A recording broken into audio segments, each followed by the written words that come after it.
Welcome to the start of Unit 2. We are going to kick this unit off by looking at algebraic expressions, and we're going to take this lesson and split it into 2 different days. Today we're going to look at evaluating expressions. Tomorrow we'll practice writing them, but today we're going to define them and then practice evaluating. So sometimes we are going to be asked to find a certain value of an expression. We're going to be given a missing number to find. So we're going to take a look real quick at some of the examples here. So it could say, a problem could say, what number when added to 5 gives us 8? Well, that would be 3. If I add 3 to 5, I get 8. If I do 20 minus blank equals 13, that's another way to ask you to find a missing number. You would say, oh, it's 7, because if I subtract 7 from 20, I get 13. But there's a way more effective way that we are going to look at for finding missing values. So, some key terms that we need to understand first. Variable and algebraic expression. A variable is a symbol that represents one or more numbers, and these would be examples of variables. Usually we're just going to use letters that you would read or write with. When you get to higher level math, you'll see some really fun Greek letters thrown in there or some other crazy things. But in this class, we'll just use letters that we recognize. And an algebraic expression is any mathematical phrase that has at least one variable. And so here you can see some examples where, for example, g is being added to 5. That is an algebraic expression because it's mathematical. There's addition happening, and there's at least one variable. G is in that.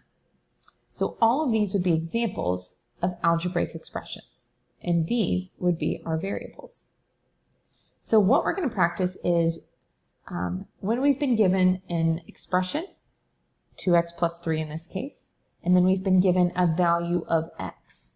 In this case, x equals negative 3. What I'm going to do is start by, I always start by underlining the value that I'm given and underlining the variable that I'm going to substitute it in for. I'm going to replace, this x with the negative 3 that it's equal to.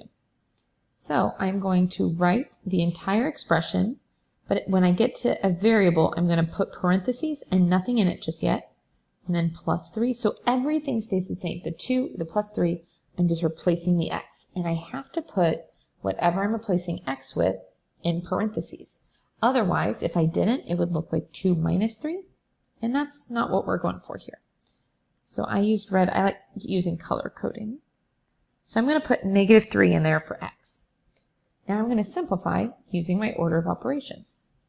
2 times negative 3 is negative 6 plus 3, and now negative 3, if I combine those. So negative 3 would be my final answer. All right, evaluate the expression, and this time we've been given multiple variables, y and z.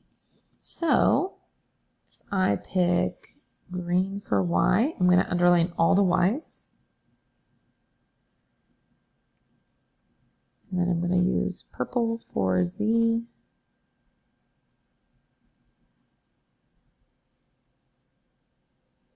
All right, so I am going to rewrite this entire expression, but whenever I get to a variable, I am going to stop and put parentheses instead.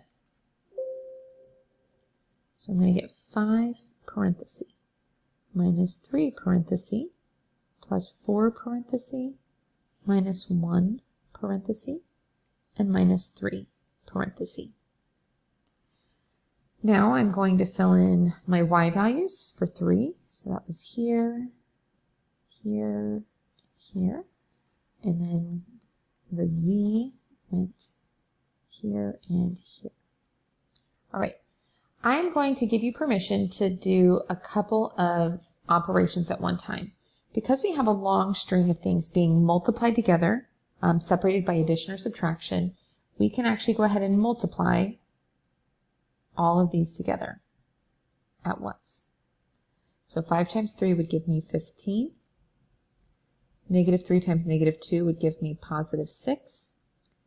4 times 3 would give me 12. Negative 1 times negative 2 would give me positive 2.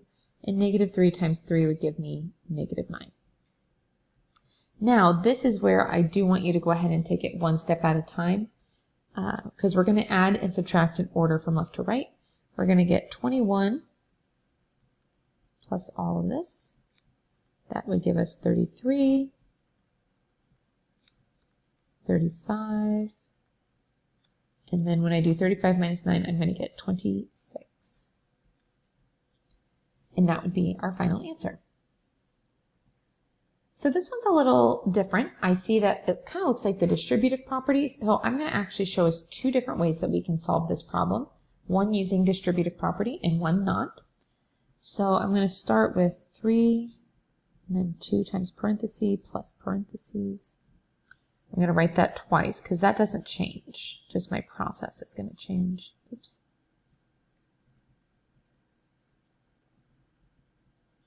All right. So if C equals 5, anywhere there's a C, I'm going to put a 5. And D equals negative 1. So I'm going to replace any D in the problem with a negative 1. All right. So I'm going to say that this is with distributive property, and this is going to be without.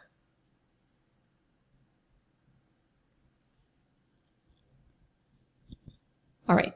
So with the distributive property, first I need to simplify this. 2 times 5. I get 3 times 10. Positive and a negative make a negative, so I've got 3 times 10 minus 1. The distributive property says that I'm going to multiply 3 by everything. And I'm going to get 3 times 10 minus 3 times 1. This would give me 30. And this would give me 3. And together, those give me 27. Now, without the distributive property, it would look like this. Oops.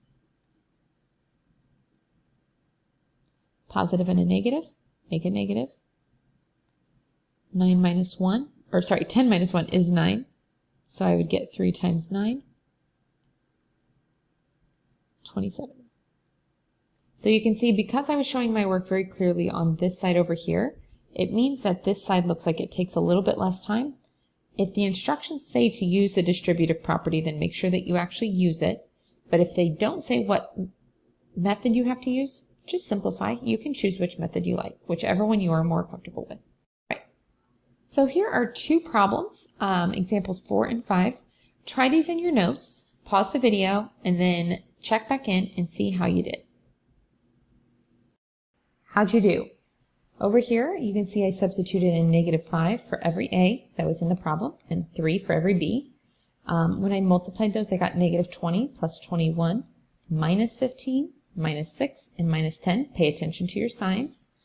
And then when we add those together, we get positive 1, and then minus 15 is negative 14, minus 6 is negative 20, minus 10 is negative 30. You should have shown each step. I ran out of room, and so I'm sorry I did not show every step. Over here, I substituted in 3 for x and negative 2 for y. And over here you can see my work. 3 times negative 2 would give us negative 6. And on the inside we'd get negative 8 minus 18. Those combine to make negative 26.